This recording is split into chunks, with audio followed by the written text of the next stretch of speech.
ഒരാളുടെ അല്ലെങ്കിൽ ഒരു സ്ഥാപനത്തിൻ്റെയോ വാഹനത്തിൻ്റെയോ ഒരു പേരിൽ എന്തിരിക്കുന്നു എന്ന് ചോദിച്ചാൽ പേര് കാരണം കേസും പൊല്ലാപ്പും വരെ ഉണ്ടാകും എന്ന് തന്നെ പറയേണ്ടി വരും. കർണാടക മംഗളൂരുവിലെ ഒരു ബസ് ഉടമയ്ക്ക് പറയാനുള്ളത് ഇങ്ങനെ ഒരു കഥയാണ്. ഇസ്രയേൽ ട്രാവൽസ് എന്നതിൻ്റെ ബസ്സിൻ്റെ പേര് ജെറുസലേം എന്ന് മാറ്റേണ്ടി വന്ന അവസ്ഥയെക്കുറിച്ചാണ് ഈ ബസ് ഉടമസ്ഥന് പറയാനുള്ളത്.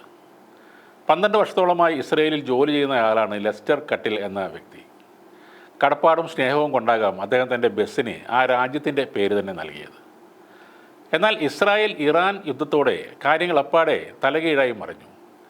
ആ പേര് കട്ടീലിനുണ്ടാക്കിയ തലവേദനയും ചില്ലറയല്ല. സമൂഹ മാധ്യമങ്ങളിൽ ആ ബസ്സിൻ്റെ ചിത്രം പങ്കുവെച്ചുകൊണ്ട് വളരെ മോശം പ്രതികരണങ്ങളാണ് പലരും നടത്തിയത്. ഇങ്ങനെ രൂക്ഷമായ പ്രതികരണങ്ങൾ വന്നതോടെ കട്ടീൽ തൻ്റെ ബസ്സിൻ്റെ പേര് മാറ്റി ജെറുസലേം എന്നാക്കി. ഇസ്രായേൽ ട്രാവൽസ് എന്ന പേര് കാരണം ആളുകൾക്ക് എന്താണ് പ്രശ്നമെന്ന് മനസ്സിലാകുന്നില്ല എന്നാണ് കട്ടീൽ പ്രതികരിച്ചത്. ബസ്സിൻ്റെ പേര് മാറ്റണം എന്ന ആവശ്യവുമായി പോലീസിൽ പരാതി നൽകുമെന്ന ഭീഷണി വരെയുണ്ടായി. FIR രജിസ്റ്റർ ചെയ്യണമെന്നാണ് പോലീസിനോട് പലരും ആവശ്യപ്പെടുന്നത്.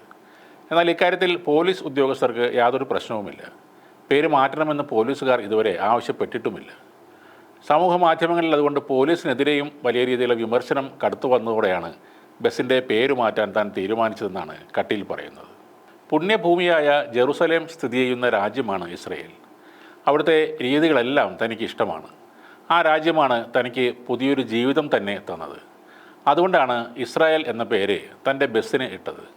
ഇങ്ങനെയൊന്നും ഒരിക്കലും പ്രതീക്ഷിച്ചില്ലെന്നും കട്ടീൽ പറയുന്നു.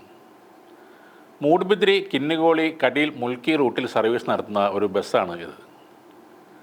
മറ്റൊരു രാജ്യത്തിൻ്റെ പേര് വാഹനങ്ങൾക്ക് നൽകുന്നത് അത്രയ്ക്ക് അപൂർവമൊന്നുമല്ല നമ്മുടെ നാട്ടിൽ. ഇദ്ദേഹം ഇസ്രായേലിൽ പോയി ജോലി ചെയ്ത് സമ്പാദിച്ച പണം കൊണ്ട് മേടിച്ച ബസ്സായതുകൊണ്ടാകാം ആ പേരിട്ടത്. Gulf Motors, Japan trading company, Salalah mobiles, Burma travels, Paris hotel, Singapore travels എന്നൊക്കെ നമ്മുടെ നാട്ടിലും പല സ്ഥാപനങ്ങൾക്കും പേരുണ്ട്.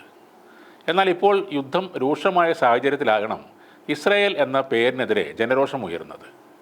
എന്നാൽ ഉടമസ്ഥനും മനസ്താവുമില്ലാത്ത രീതിയിൽ അത് ജെറുസലേം എന്നാക്കിയതോടെ ഇപ്പോൾ പ്രശ്നങ്ങളെല്ലാം ഏതാണ്ട് അവസാനിച്ച മട്ടിലാണ്.